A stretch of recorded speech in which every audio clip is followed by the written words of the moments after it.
Foi essa palavra que o Senhor me deu para tratar hoje aqui nessa igreja, e o que me deixou assim, não vou dizer entusiasmado só, mas feliz, é por saber que o Senhor ele se faz presente dentro da nossa realidade de vida e vida ministerial, vida de fé, tá? Que o olhar dele se volta para identificar os fatores que, nesse momento agora, não só confrontam contra a igreja dele, mas também tentam influenciá-la. Porque eu sei que nós estamos em conflitos, em batalhas, começando pela questão do pensamento, né? Ou pelas palavras certas da fé, que é o que está em jogo.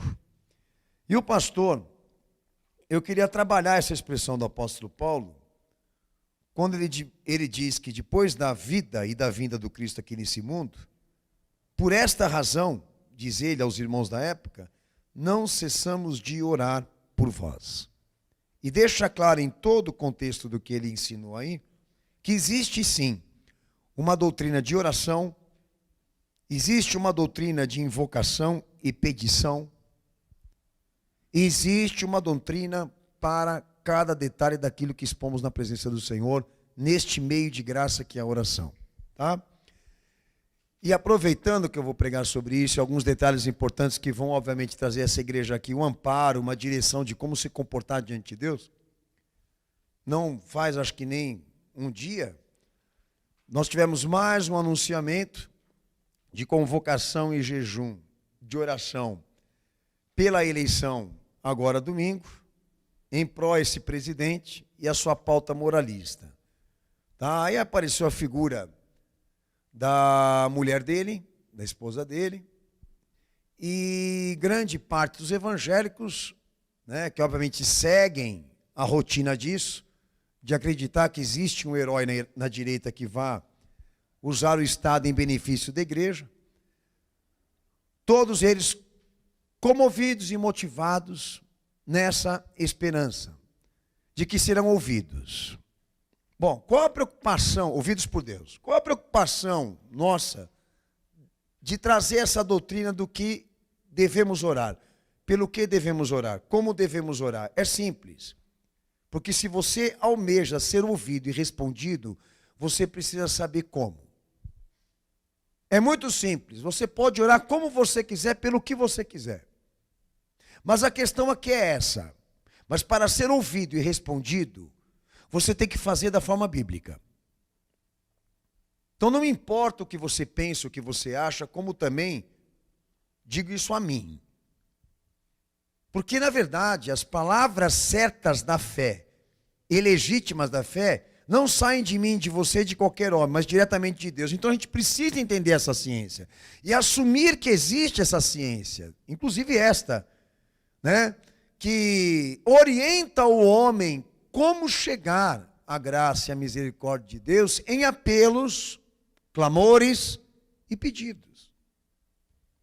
Então, se eu for levar em conta essa doutrina, se eu for levar em conta o que Jesus desceu aqui nesse mundo para pregar, não existe oração que traga pautas definidas pelos homens.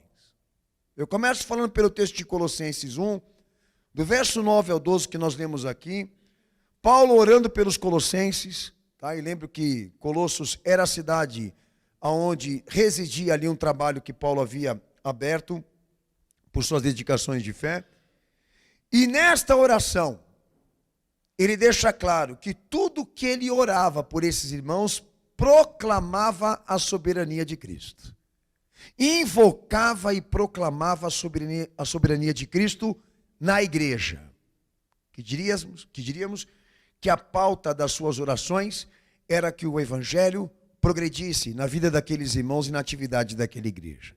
Então não existe oração ideológica. Existe oração da doutrina. Então nós vamos tratar com biblicidade essa questão. Para deixar claro aos irmãos que quando a gente busca esse interesse de examinar e refletir sobre as Escrituras, nós não estamos querendo te chatear e te incomodar, como também interromper o teu direito. Você pode orar por aquilo que você quiser. Mas a questão aqui é essa.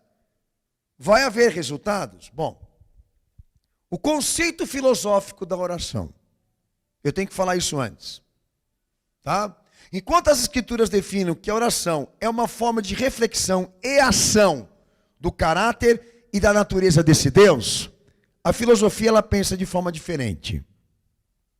Ela define a oração como um meio de comunhão com Deus, a oração como uma forma de espiritualidade e a oração como uma forma de obter resultados. Pode ser a oração um instrumento de comunhão com Deus, um instrumento de espiritualidade, até mesmo de alcance de resultados em relação à graça de Deus? Não. Você vai, no final desse culto e dessa pregação, você vai chegar na conclusão que não.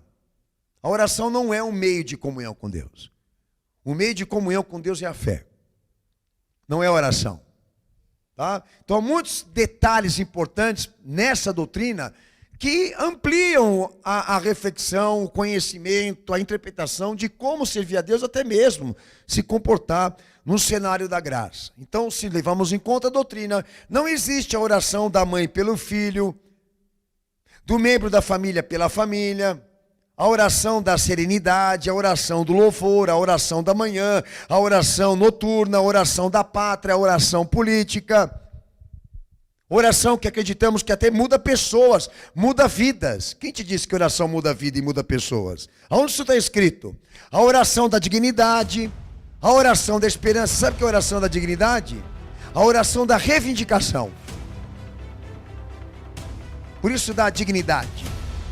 A oração da esperança. Eu sempre tenho esperança de que Deus vai fazer alguma coisa por mim e pelo que eu estou passando agora. Então procuro insistir e perseverar nisso, nos meus pedidos, na minha oração. E buscando nele sempre isso, a confiança de que ele pode fazer alguma coisa. E te garanto que muitos nessa empreitada aqui religiosa se desgraçaram e não tiveram resultado. E essa é a nossa preocupação. Você pode fazer quantas orações você quiser, como os religiosos acendem vela. Mas a questão é essa. Te garanto, se você não seguir essa doutrina, você não vai ter resposta de nada do que você clama.